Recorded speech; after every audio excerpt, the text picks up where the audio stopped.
Epithelial tissue. अब epithelial tissue को हमने दो कैटेगरी में डिवाइड किया था। एक था simple epithelial tissue and second one is compound epithelial tissue on the basis of number of layers. तो सिंपल एपिथेलियल टिश्यू का जो काम था वो सिर्फ था इसका काम कि एब्जॉर्प्शन डिफ्यूजन में हेल्प कर रहा था, प्रोटेक्शन में नहीं था। कंपाउंड मल्टी लेयर था तो उसका काम प्रोटेक्शन का होगा, एब्जॉर्प्शन वगैरह का नहीं होगा जो सिंपल का था।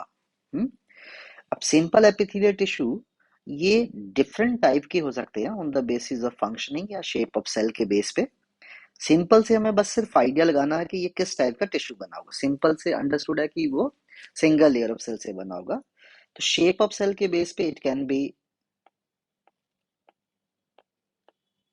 Squamous epithelial tissue, it can be, अगर इनकी शेप क्यूब लाइक होगी तो क्यूबाइडल एपिथेलियल टिश्यू हो गया। लंबे सेल होंगे तो कॉलमनर सेल हो सकते हैं। कभी कभी इन सेल के ऊपर सीलिए भी हो सकते हैं तो उनके लिए हम वर्ड यूज कर देंगे सिलिएटेड एपिथेलियल टिश्यू। और एक हो गया ग्लैंडुलर एपिथेलियल टिश्यू। जो भी हम ग्लैंड्स पढ़ते हैं, एक्सोक्राइन ग्लैंड, एंडोक्राइन ग्लैंड, वो सारे किसके बने होंगे? एपिथेलियल टिश्यू के ही बने होते हैं, ग्लैंडुलर एपिथेलियल टिश्यू। तो ये हमने सबके साथ टिश्यू वर्ड यूज कर दिया। तो आप समझ गए आप लोग सब कुछ कि किन के साथ सिंपल वर्ड लगेगा। सिंपल वर्ड सिर्फ उन्हीं के साथ लगता है जो क्या करते हैं, सिंगल लेयर के बने होंगे, जिनका काम प्रोटेक्शन का नहीं होगा, उनको हम सिंपल बोल देते हैं।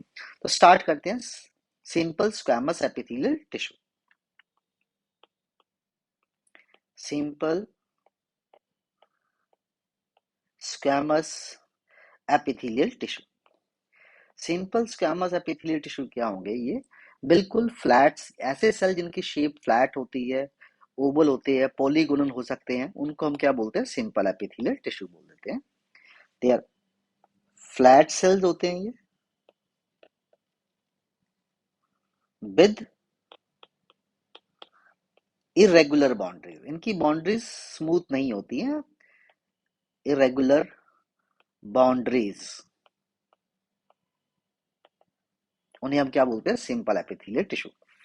न्यूक्लियस की बात करते हैं तो न्यूक्लियस इनके अंदर क्या होगा? सेंट्रल न्यूक्लियस होता है। न्यूक्लियस के लिए हमने लिख दिया, वर्ड एक यूज कर दिया, सेंटर में प्रेजेंट होगा, सेंट्रल न्यूक्लियस होगा इनमें। They form diffusion boundaries, form the diffusion boundaries. अब कैसे हो गया कि जैसे ये सेल्स हो सकते हैं कुछ आपके पास, एक जैसे मैंने ऑलरेडी डिस्कस कर चुका हूँ प्रीवियस वीडियो में कि एक रेस्ट करते हैं बेसमेंट मेम्ब्रेन्स के ऊपर। इनके ऊपर इस टाइप के सेल्स हो सकते हैं। ये इनकी बाउंड्रीज किसी भी स्मूथ नहीं है, इरेगुलर बाउंड्रीज होती हैं। या फिर हम इसको ऐसे बना सकते हैं कि पॉलीगोनल टाइप से ऐसे बन गए ये हो गए इनके न्यूक्लियस। ऐसे ऊपर की तरफ बना सकते हो आप इसको, सिंगल लेयर्स है ये। तो अब ये जो एपिथेलियम है ये देखने में कुछ ऐसे लग, पॉलीगोनल टाइप सा बनाया हमने जो। तो दीज एपिथेलियम, ये जो एपिथेलियम है, these cell look like a floor tiles. जैसे टाइल्स लगी होती हैं फर्श पे, वैसे दिखते हैं। तो इनको हम कॉमनली क्या बोल सकते हैं बेटा? Pavement epithelium. जब भी आपको क्वेश्चन आए कि किस एपिथेलियम को हम पेवमेंट एपिथेलियम बोलेंगे तो answer will be squamous epithelial tissue. तो ये आपको याद रखना है, पेवमेंट एपिथेलियम हम इसको बोलते हैं। अगर ये फ्लैट सेल्स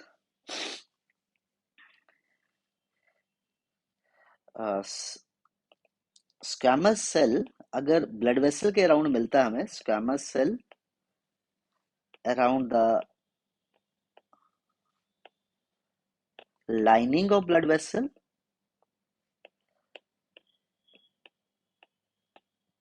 जहां डिफ्यूजन बाउंड्रीज बनाता है वो, इज नोन एज एंडोथीलियम। तो एक नेक्स्ट वर्ड पे आपने फोकस करना है कि एंडोथीलियम भी किसके लिए बोला गया, सिर्फ स्क्वैमस की ही बात हो रही है और किसी सेल की बात नहीं हो रही है। एंडोथीलियम बोलते हैं। इफ इट इज, अगर ये स्क्वैमस सेल, फिर भी squamous cell around the lining of coelom की तरफ होता है, लाइनिंग ऑफ सीलोम जो ऑर्गन्स को कवर करती है, इज नोन एज मीजोथीलियम। तो क्या निकल के आ गया हमारे पास, endothelium and mesothelium are collectively known as tessellated epithelium. तो इसके लिए हमने एक वर्ड यूज कर दिया, टेसिलेटेड एपिथीलियम। टेसिलेटेड एपिथीलियम ये क्या होते हैं, they are the modified squamous epithelium होते हैं, modified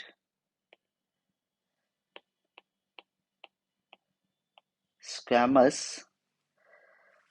cell inside the lining of blood vessel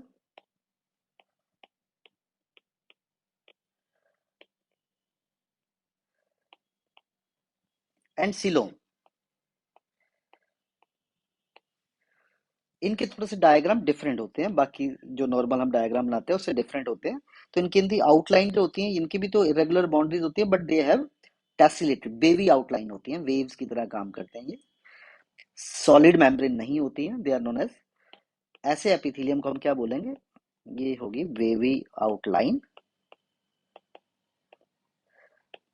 तो ये हो गया टेसिलेटेड एपिथेलियम के बारे में। तो टेसिलेटेड एपिथेलियम आपको याद रहेगा कि हम दो चीजों को बोलते हैं, एक मीजोथीलियम को बोलते हैं, दूसरा किसको बोल रहे थे हम लोग, एंडोथीलियम को बोल रहे थे। ठीक है जी। अब बात करते हैं कहाँ पे ये लोकेटेड होते हैं, है ना, लोकेशन क्या क्या है इनकी। लोकेशन जो होंगी इनकी, दे आर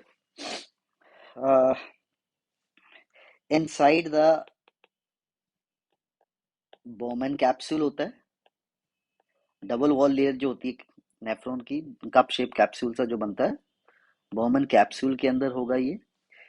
जैसे जैसे इसकी लोकेशन पता चलती जाएगी वैसे वैसे हमें इसका फंक्शन पता चलता जाएगा। एयर सैक ऑफ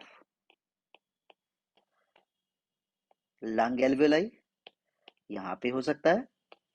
तीसरा हो सकता है ये inside the wall of blood vessels. ठीक है बच्चे। तो इनसाइड द बोमन कैप्सूल में काम क्या हो जाएगा जी, इनका इनका काम होगा अल्ट्रा फिल्ट्रेशन का। अल्ट्रा फिल्ट्रेशन क्या होती है कि जब ब्लड बहुत हाई प्रेशर से आता है तो बोमन कैप्सूल की वॉल से फिल्टर होके जाता है। Air sac of lung alveoli में एक्सचेंज ऑफ गैसेस में हो गया ये, क्योंकि थिन बाउंड्रीज बना रहा था ये, एक्सचेंज ऑफ गैसेस।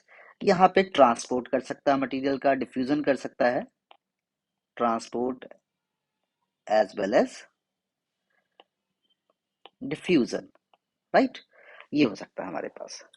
तो अब हमें सिंपल स्क्वैमस एपिथेलियम के इसके की पॉइंट्स के आगे, कि की पॉइंट इनके ये रहेंगे कि सिंपल स्क्वैमस एपिथेलियम में आपने क्या नोट करना है कि एक तो इनके सेल कैसे होते हैं, फ्लैट सेल्स होते हैं, बाउंड्रीज इनकी इरेगुलर होती हैं, ये याद रखना आपने, कभी भी इनकी बाउंड्री स्मूथ नहीं होगी, इरेगुलर बाउंड्रीज होती हैं, एज टू एज जुड़े होते हैं, इंटरसेलुलर स्पेसिस बहुत कम होता है इनके अंदर। एंडोथीलियम एक वर्ड यूज होता है यहाँ पे, जो ब्लड वेसल के अंदर होता है, एंडोथीलियम भी बोला जाता है इनको। फिर क्या बोलते हैं, पेवमेंट एपिथीलियम बोल सकते हैं। ठीक बच्चा। तो ये टाइल्स की तरह दिखते हैं। आई थिंक सबको क्लियर है ये। अब नेक्स्ट चलते हैं, नेक्स्ट एपिथेलियल टिश्यू पे, वो है हमारे पास simple cuboidal epithelial tissue. Simple cuboidal epithelial tissue. अब इसका मीनिंग ये हो गया कि जो भी सेल्स हमारे पास क्यूब लाइक सेल जो रेस्ट करते हैं बेसमेंट मेम्ब्रेन के ऊपर, उन्हें हम क्या बोलते हैं? If the cube like cell resting on basement membrane,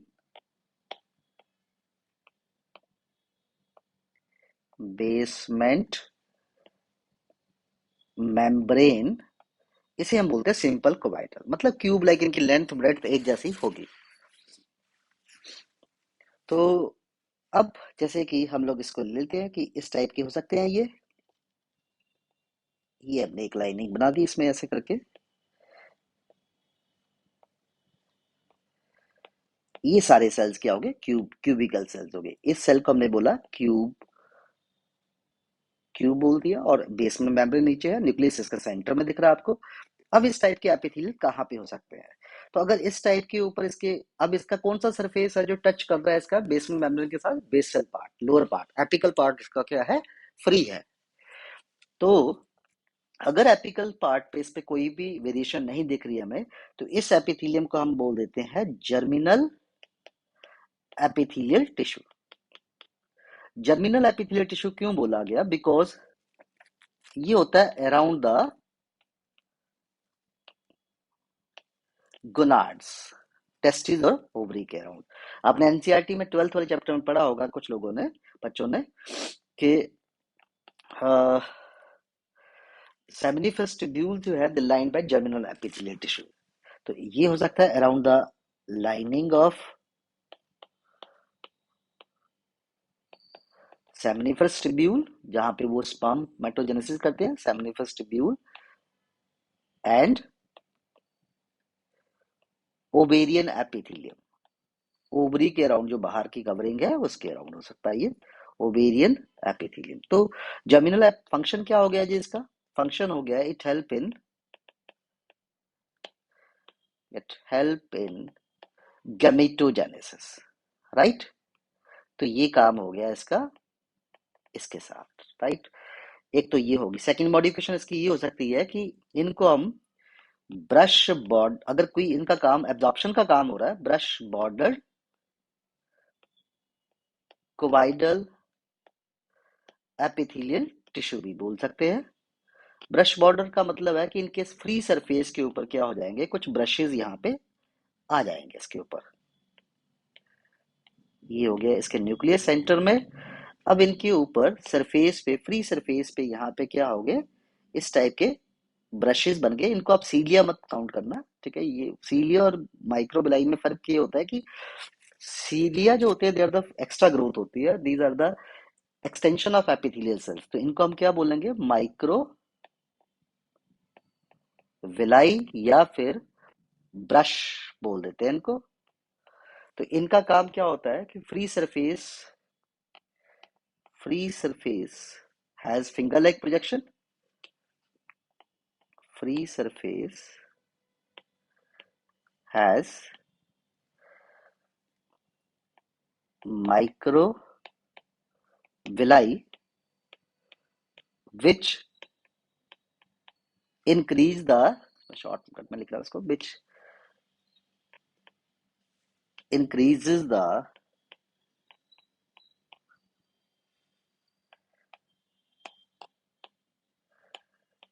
surface area for absorption। तो ये कहाँ पे मिलेंगे? They are found in PCT and DCT of nephron. PCT जो होता है it is proximal convoluted tubule and DCT is the distal convoluted tubules of nephron।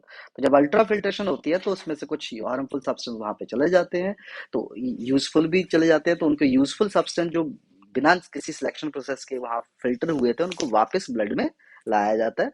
तो अब इसकी जैसे हमने ऑलरेडी पहले डिस्कस किया था कि इनके अंदर भी की पॉइंट हम देंगे। कुछ की पॉइंट्स क्या होंगे इनके? कि एक तो ये क्यूब लाइक सेल्स याद रखना है इसमें।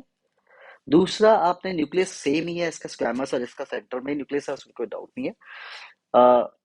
जर्मिनल एपिथेलियल टिश्यू हो सकते हैं। अब वहां पे किसी ने नाम नहीं लिखा होगा कि ये किस स्क्वामस के बने हैं कि क्यूबाइडल के बने हैं, आपने खुद आइडेंटिफाई करना है। जर्मिनल का मतलब गोनाड्स के पास होंगे। थर्ड हो सकता है कि ब्रश बॉर्डर, मतलब ये सिक्रीशन और एब्जॉर्प्शन में हेल्प कर सकते हैं। तो ये इन एरियाज में प्रेजेंट हो सकते हैं। सम टाइम ये ग्लैंड्स वाले एरिया में भी हो सकता है, थायराइड फॉलिकल्स के अराउंड हो सकते हैं, है ना। तो दैट्स ऑल, थैंक यू बेटा, thank you very much, please subscribe it.